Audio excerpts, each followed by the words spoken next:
Luna game here. So the post says, I was playing Luna and I was our only core. I feel like I couldn't make much pressure with my farm and carry my team. This is in the legend bracket. Okay.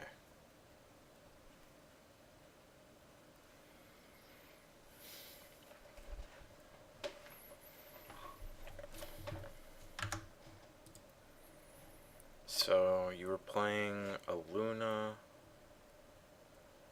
You won your safe lane. And the opposing safe laner was a Clinks, which is it's hard to rotate as a Luna on a Clinks. So what you have to do is just sort of get up your farm. You kind of have to out carry him, but he comes online quicker than you. And he, like, if Clinks gets like Deso, Medallion, BKB, he's much stronger than you are, because he just does so much physical damage. And I mean, I'm not saying that's definitely the build he's going to go this game, but that's maybe what he could consider in this game. It's really good with Winter Wyvern and Kunkka as well. Like, their team is really strong, pretty much, against yours, except for you don't really care about SF for Timber that much as a Luna. But the Winter Wyvern plus the Kunkka really destroys Luna. And Clinks, I think, is an underrated... What in the world? Clinks is an underrated hero right now. So I think your starting items are fine. I think the Wraith Band is more valuable now. Now that it gives you... now that agility has been buffed.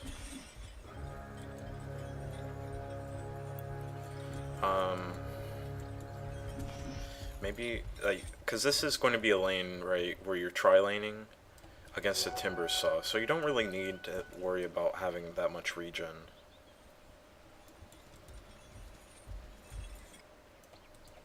So I think this starting item is okay.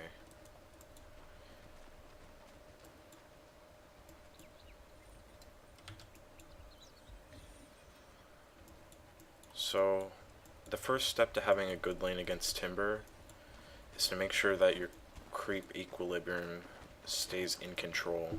So yeah, right here it's already out of whack. It's already, like, your lane's already pushing. Well, I guess it's okay. If you deny this creep and you deny down this creep, then your lane won't push. And it's in a good spot right here. So if you can just keep it here while your supports, and if you can get it slightly pushing before you start helping your supports zone out the Timber, then that's an ideal situation. Alright.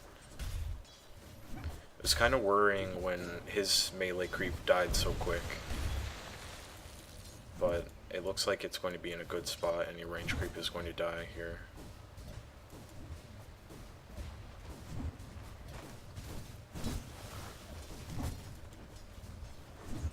Make sure you're getting this creep. Yeah, don't neglect, I mean, I can't exactly sit here and tell you, you missed this creep, you missed that creep. You already know that you missed a creep, so it doesn't do much good to tell you something like that.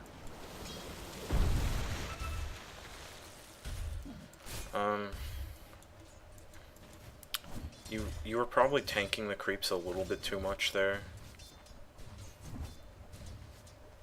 Make sure you eat a tango to top up your HP whenever you take some damage.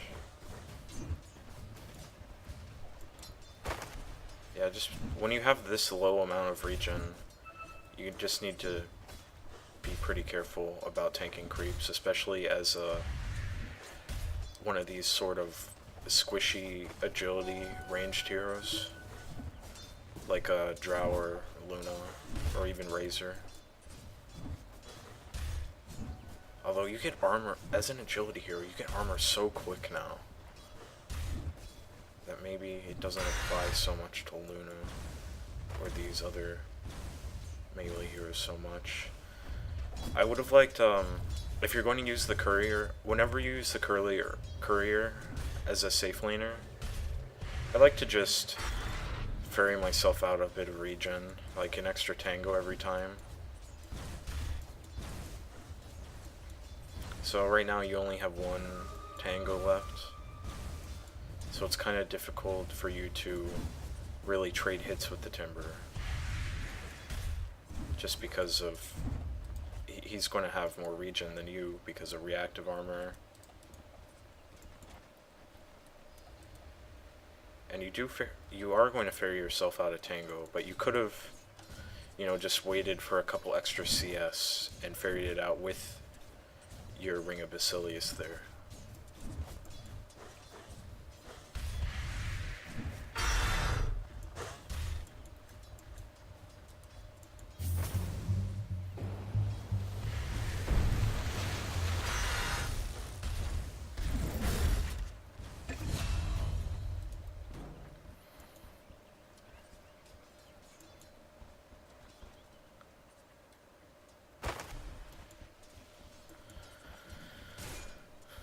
Other than that, I think the next item that you could think about ferrying out for yourself is like a salve plus the ingredients for a magic wand minus the actual stick itself. And maybe a clarity as well.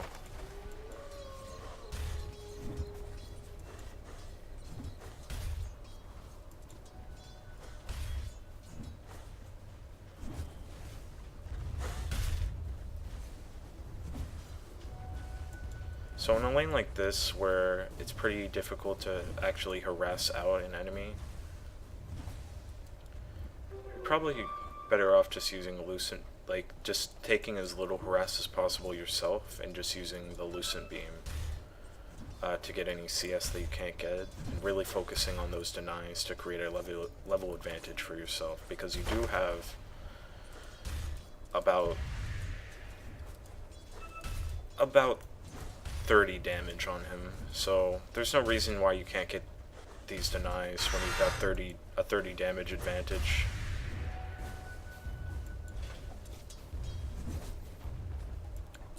It's definitely worth it to focus on those denies. And yeah, instead of ferrying yourself out these boots, I would have vastly preferred the extra regen. Maybe even a raindrop would be worth it, just because Whirling Death, if it's not hitting a tree while it's being casted, then it's actually magical damage. So you can completely negate the effect of the Whirling Death early on. You know, minus the stat loss. That'll still go through.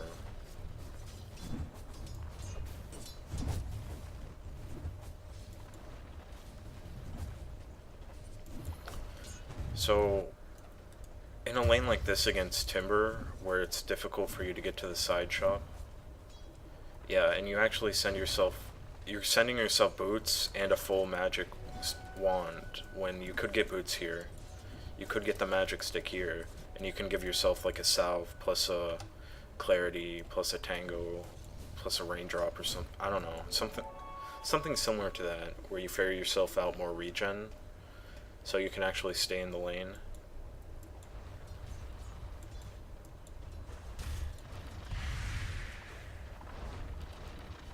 So at this point, the Lucent Beam Harass is really strong, especially with the Crystal Maiden aura. You can just spam that out all day on the Timber. Just use it to prevent him from getting into the creep wave in the first place, and it'll really help you out in laning against him.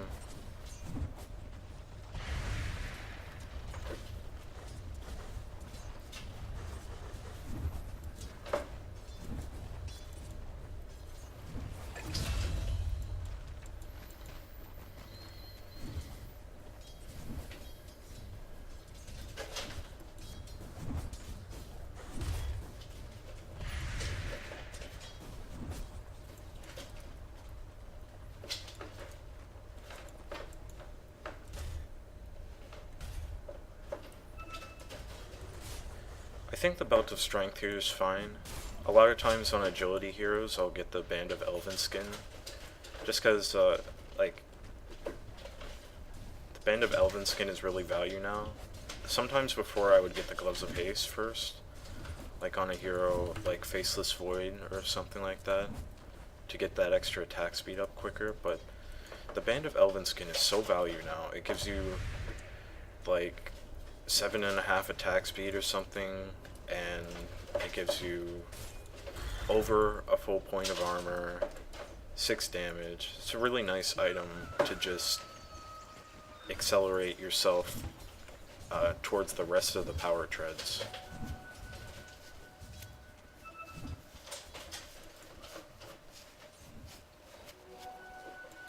And I even think that since this stat change, even before the stat change, I think rushing a treads out before the Ring of Aquila is undervalued right now. Just because treads is just such a valuable item. It's like, if you think about it, it's boots, and for 450 gold, you get an ultimate orb. Like, if you think about treads, for 450 gold, you get an ultimate orb. Like, just look at it. Plus 10 to the selected attribute. 2150 of value right there. For 450. And then you get the Glove of Haste, and it gives you 5 extra attack speed over the Glove of Haste.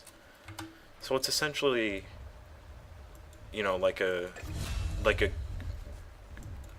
Glove of Haste that's actually worth buying, and an ultimate orb, as well as your regular brown boots all in one slot. So the treads really helps you out, and really makes you a lot stronger in lane.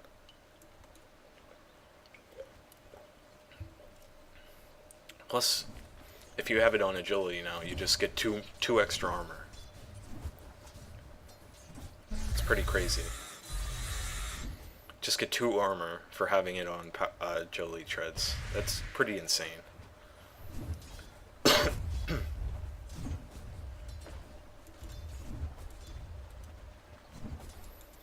So I think it's potentially a mistake to get the Ring of Aquila before the power treads now. Even like pro players like Arteezy and stuff are rushing out power treads on heroes like Terrorblade and stuff, and they go the band first before the boots, and then depending on if they need the boots to lane, they'll get the boots if they need the boots to lane, but they'll get the Glove of Haste and then finish it off with the boots.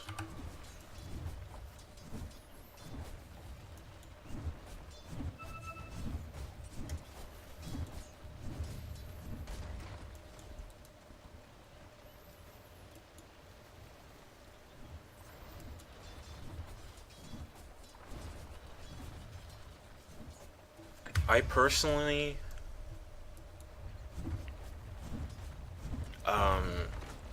I've really been shying away from getting the Mask of Madness on agility heroes lately, and I think especially against a Clinks.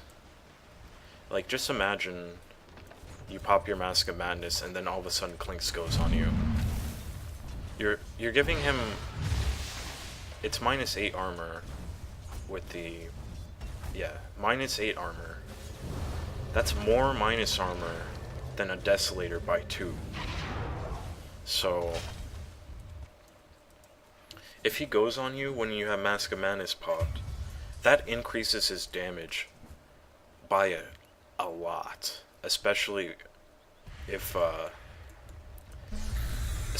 he already has some minus armor. So against these physical damage dealers on Luna, on other heroes that used to build Mask of Madness, I kind of feel like it's situational, right? Because Mask of Madness is still one of, if not the best farm accelerators in the entire game, because it gives you 120 attack speed. 120 attack speed. Absolutely ridiculous. And it gives you 20 damage on top of that.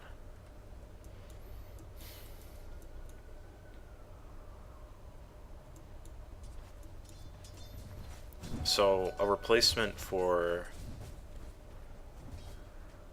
the Mask of Madness on a hero like Luna would be, you know, just the Yasha or just a Dragon Lance. SNY is being really valued on heroes right now because of number one, the stat changes, and number two, the build up. It makes a really big difference in your ability to fight, to have those extra stats so early. Another idea that I don't see too often, but can be good, especially if you don't already have a hero that builds it on your team, is the Helm of the Dominator. Like, I don't know how long you've been playing Dota, but it used to be a really long time ago that you would build Helm of the Dominator and stack your own ancients for yourself on these heroes that can clear ancient stacks. And I feel like I haven't seen people doing it, but I feel like that strategy can become worthwhile again.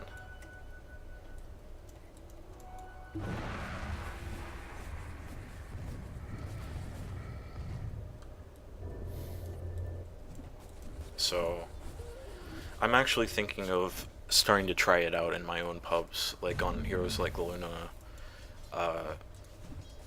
and especially Sven, because like it was a big deal on Sven, and Sven, I think, can be a good hero if he gets a good start, and one of the ways to get a good start is to have those ancients stacked.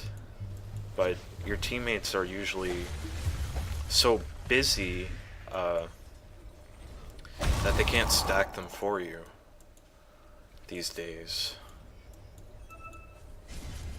So I'm really thinking about getting that Helm of the Dominator and stacking ancients for myself. I want to try it out, see if it feels strong or not. Plus the Helm of the Dominator, it really helps out your team.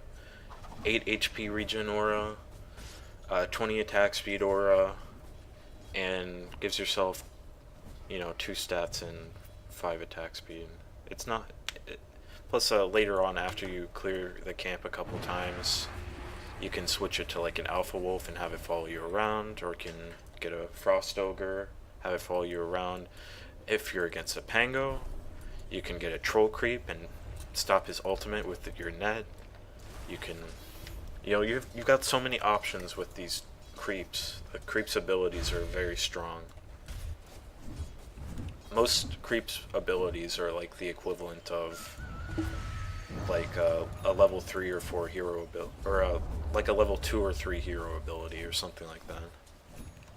Some are way stronger, some are kind of underwhelming.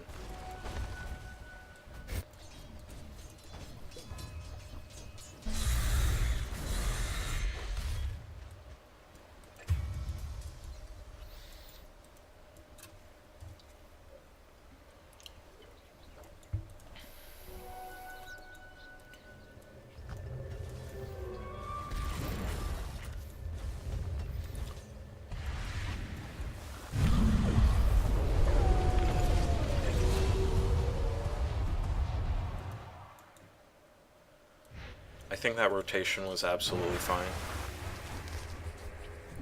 It was a good rotation, killing off the Timber when he was playing like a cocky asshole. It was a nice thing to do. So, I think what you want to do at this point, farm efficiency wise, is just kill this creep wave, this camp, this camp, this camp, ancients, that camp, ancients, this camp, and make your way to top while farming out the entire jungle, essentially. But you opt to pressure the tower. It's kind of difficult to pressure the tower because you don't have BKB, and they've got Kunkka. But you see the Kunkka on the map. Pretty much their only way of catching you is the Winter Wyvern and the Kunkka. So since they weren't in position, they actually weren't able to catch you. But you never would have been in, like, if they were a better Kunkka Winter Wyvern players, they would have caught you there. But since you pushed out this wave and didn't pressure the tower, in my example anyway, they wouldn't have caught you there, like, under any circumstances, without smoke ganking into your jungle immediately or something like that. You'd be long gone. You'd already have these camps cleared out and you'd be over here.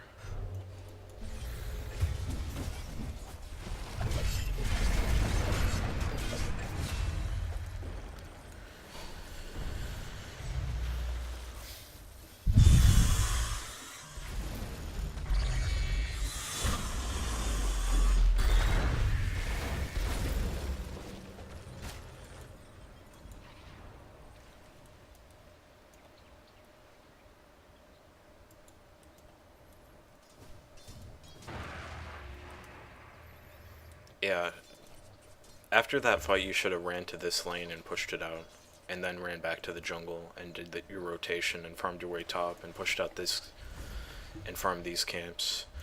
Generally speaking, as a safe lane carry, you want to be right here, pressuring this tower and farming these camps, and then falling back and farming these camps if you have to, while pushing this out over and over. It's easier to not get ganked up here. You might think it's more difficult because it's the enemy side of the map, but think about it. Like, what's their play if they're up here trying to gank you?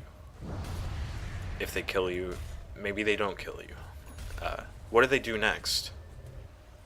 There's no tier 1 tower. This tower is extremely difficult to take. So, see, look, they didn't catch you. What's their play now? They push out the wave, and then what? And then you push it back out, you farm these camps, and then what? They try to fight you here under your shrine, and they lose the fight? Like, what's their play here? So you are in the right spot now. Is my, the point to that. But you could have been in this spot earlier. But if they're down here, if they take a fight here, they might kill you. And then they get aggressive vision. It's even more difficult to be down here. Maybe they push their tower if they bring a lot on their team. Much easier. Much easier for them. Like, look at this fight that you're taking right now. This is an amazing fight for you to take. And it's because they're in the wrong spot and you're in the right spot.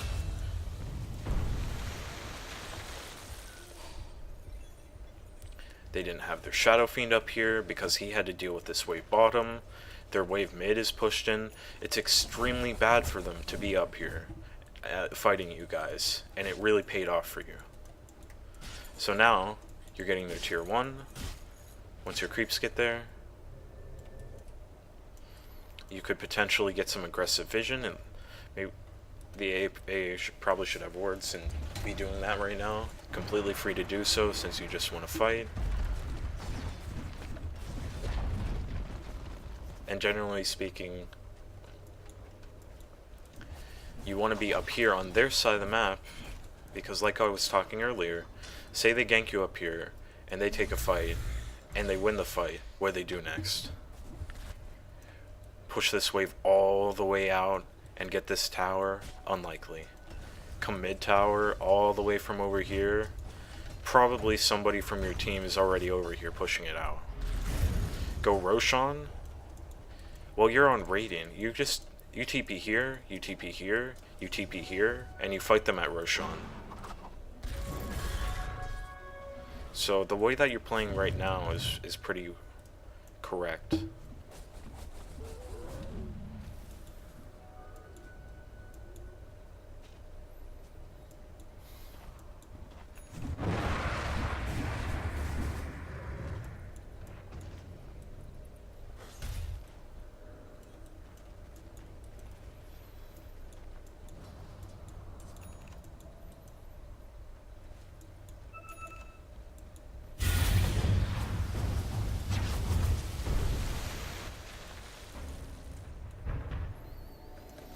Alright, so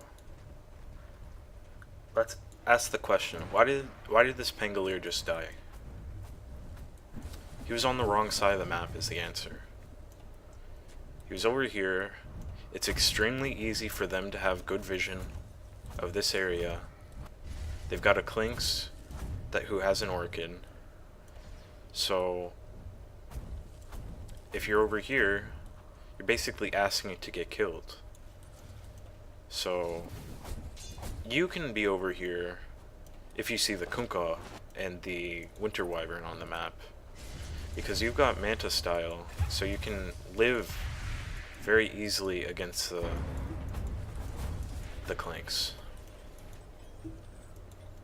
But now that you've seen the Clinks and Kunkka's off the map, you really should hurry up and get out of here and get back to over here.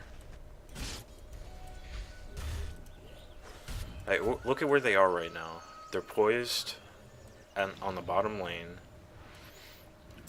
After they push out this wave, where do you think they're going to go next? Just like this. They're going to try to look for somebody in your jungle here. Here comes the Kunkka. Just kind of not doing anything.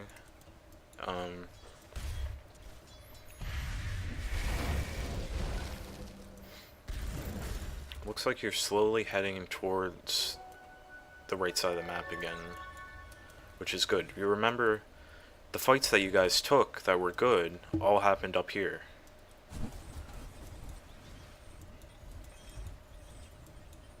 So try to replicate that success. Like, the only bad thing that happened lately was Pango getting picked off over here under ward vision, and CM getting picked off over here a bit too deep, also under ward vision. Well, it wasn't warded, but they just happened to be there, and they warded afterwards. See, now you're over here, and they're all still mid. See, you don't want to be in this position. What happens when your teammates are in this position? They die, and then what's their play? Mid T1. And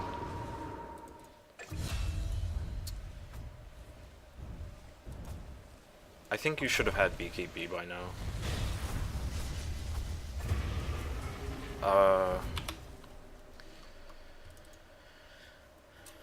Alright, let's back up a bit. I was kind of like I wanted to talk about like two things at once. Let's back up. So, why did you die here?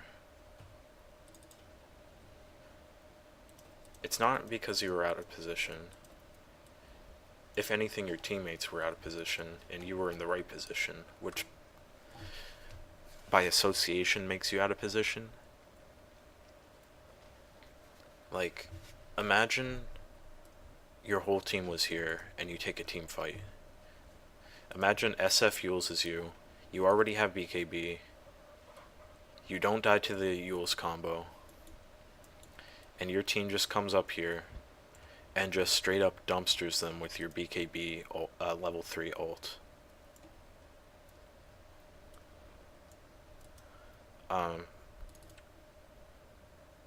So I guess the point of me saying that was you weren't out of position here, but your team was. So if your team isn't with you to back you up, then that puts you out of position effectively.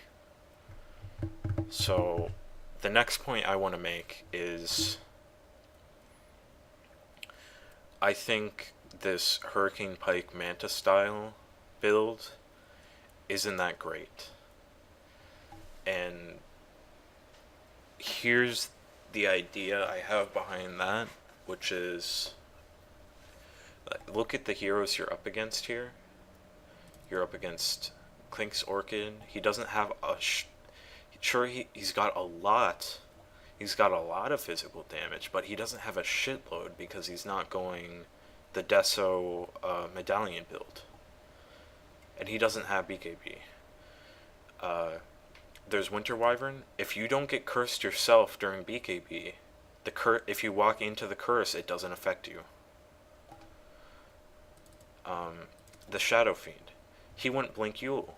If he Blink Yules you and doesn't time it within one tick of the Yule landing and him getting his ult off, then you're getting your BKB off every single time and you're not dying to that. You also can avoid his extremely high damage raises in fights. The Kunkka. Who the hell likes to get X marks the spotted, you know? That's one of the maybe like top 10 most annoying skills in Dota. Just X marks the spot. It's so annoying. Such long range. Effectively a 4-second stun with ridiculous range on an 8-second cooldown.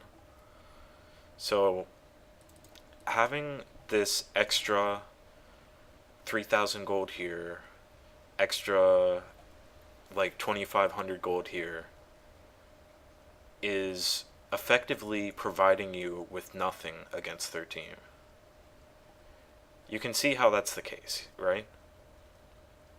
So imagine you had a BKB, you would have lived, and if you had a TP in your inventory, you could have TP'd back away from them. So even if you were out of position because your teammates weren't with you, you could have just TP'd away because they don't have enough.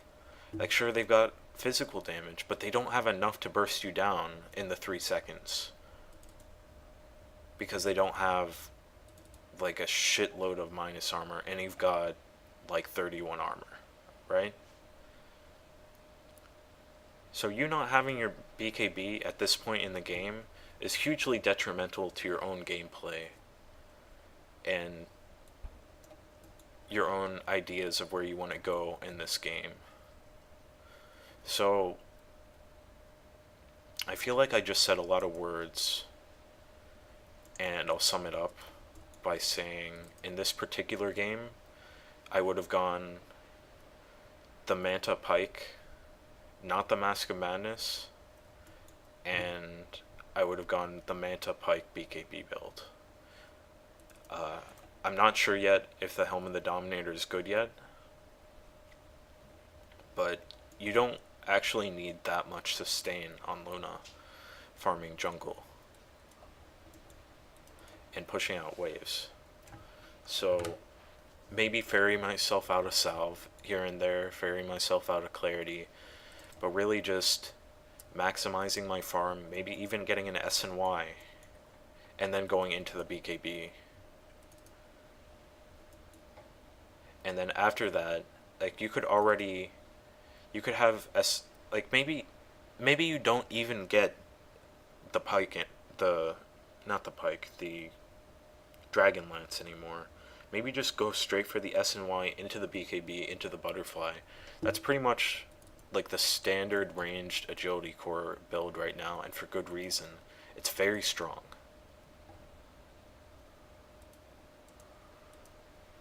So, and you might be thinking, they've got an Orchid Clinks. Isn't it good to have a Manta? And the answer to that is, you could just go the Yasha into the BKB and finish the Manta afterwards, because it's more important for you to have a BKB in this game than it is for you to have a Manta.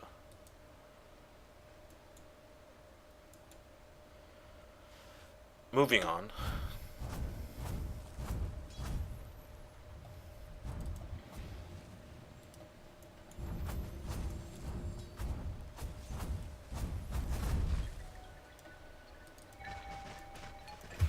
I really like that taunt. That taunt's amazing. I wish he would do it more.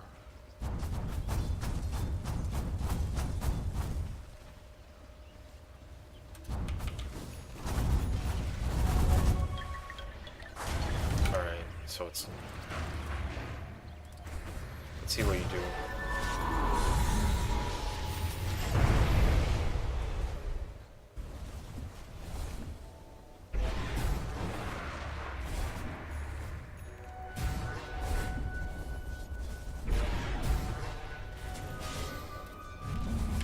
Okay, so pretty much at this point it's too late. And what do I mean by that? It's too late for you to completely take over the game and just overwhelm them with force as a Luna. Because they're all getting up their farm and they have an advantage over you. So the only way to deal with them at this point is to just go full out late game and try to get 6 slotted. So you can't, it's impossible for you now to just press your advantage and take towers with your team and Roche and everything, because they have more farm than your team does. And you're pretty vulnerable because you fell behind a bit because of a couple deaths. Like, you're top of the net worth, sure, but like you said, you are the only core on your team, and you're only 1,000 gold above their top. So, the big detrimental plays that you had this game was not occupying this part of the map early enough, and not going the BKB. I think the Pike Manta is an outdated item build. So, and I'm going to look into the idea of the Helmet of the Dominator build. I'll see if it's worth it or not. Because it might be the perfect item build on agility heroes right now, on ranged agility heroes. It might be the Helmet of the Dominator into SNY, into BKB, into Butterfly. Might be the perfect item build for this patch. I don't know yet though. I gotta try it out. Alright, so I feel like I gave you enough to think about.